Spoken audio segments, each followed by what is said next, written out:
नमस्कार, स्वागत है आपका दर्श न्यूज के इस खास सेगमेंट में। इस कार्यक्रम में हम आपके लिए नौकरी से जुड़ी जानकारी लेकर आते हैं। तो चलिए आज के इस खबर में हम आपको पीएनबी में जो वैकेंसी आई है उसकी जानकारी देते हैं। देखिए, अगर आप बैंक में नौकरी करने की इच्छा रखते हैं और आपके पास जरूरी योग्यता भी है तो आप पीएनबी में निकली अपिटेंस की जो बम्पर भर्ती है उसके लिए अप्लाई कर सकते हैं। रजिस्ट्रेशन लिंक खुल गया है और आवेदन 30 जून से शुरू हो जाएंगे। आवेदन केवल ऑनलाइन ही होगा। जी हाँ, इसके लिए आपको पीएनबी की ऑफिशियल वेबसाइट पर जाना होगा। ऐसा करने के लिए आपको पंजाब नेशनल बैंक की आधिकारिक वेबसाइट का पता हम बता देते हैं। pnbindia.in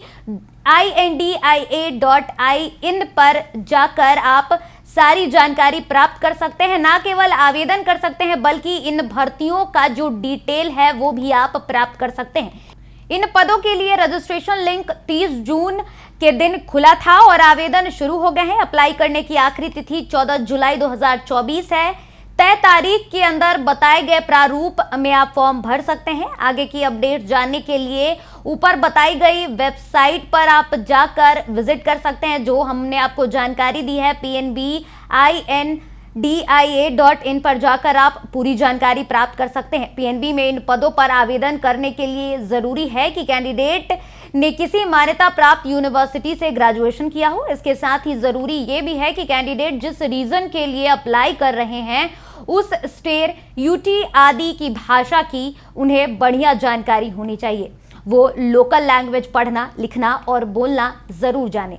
अब पदों के लिए एलिजिबिलिटी क्या है, एज लिमिट क्या है, इसकी भी जानकारी दे देते हैं। 20 से 28 साल तक आयु सीमा निर्धारित की गई है। आरक्षित श्रेणी को नियमों के अनुसार ऊपरी आयु सीमा में छूट मिलेगी। इस रिक्रूटमेंट ड्राइव के माध्यम से कुल 2700 पदों पर योग्य कैंडिडेट्स की नियुक्ति होगी। पीएनबी के अपिटेंस पदों पर कैंडिडेट्स का सिलेक्शन कई राउंड्स की परीक्षा पास करने के बाद होगा। इसमें सबसे पहले लिखित परीक्षा आयोजित होगी। इसके लिए तारीख जो तय हुई है वो 18 जुलाई 2024 की है।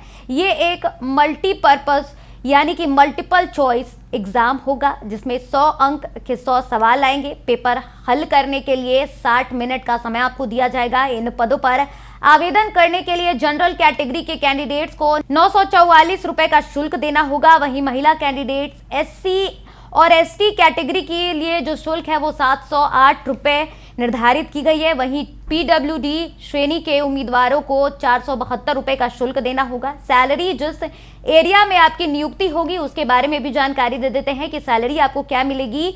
उसके मुताबिक जो जानकारी सामने आई है उसमें जैसे रूरल या फिर सेमी अर्बन एरिया के लिए अगर आप सेलेक्ट होते हैं तो आपको 10,000 रुपए महीना मिलेगा। अर्बन एरिया के लिए 12,000 महीना मिलेगा और मेट्रो जैसे सिटी में अगर आपका चयन होता है तो आपको इसके लिए 15,000 रुपए दिए जाएंगे। तो उम्मीद करते हैं कि आपको नौकरी से जुड़ी जानकारी अच्छी लगी हो। आपको कैसा लगता है हमारा ये सेगमेंट, आप हमारे कमेंट सेक्शन में जरूर बताइएगा। फिलहाल के लिए इस खबर में इतना ही। अगर अभी तक आपने हमारे चैनल को सब्सक्राइब नहीं किया है तो YouTube पर हमारे चैनल को सब्सक्राइब जरूर कर ले। साथ ही हमारे फेसबुक, इंस्टाग्राम और ट्विटर पेज को भी फॉलो जरूर करें। धन्यवाद।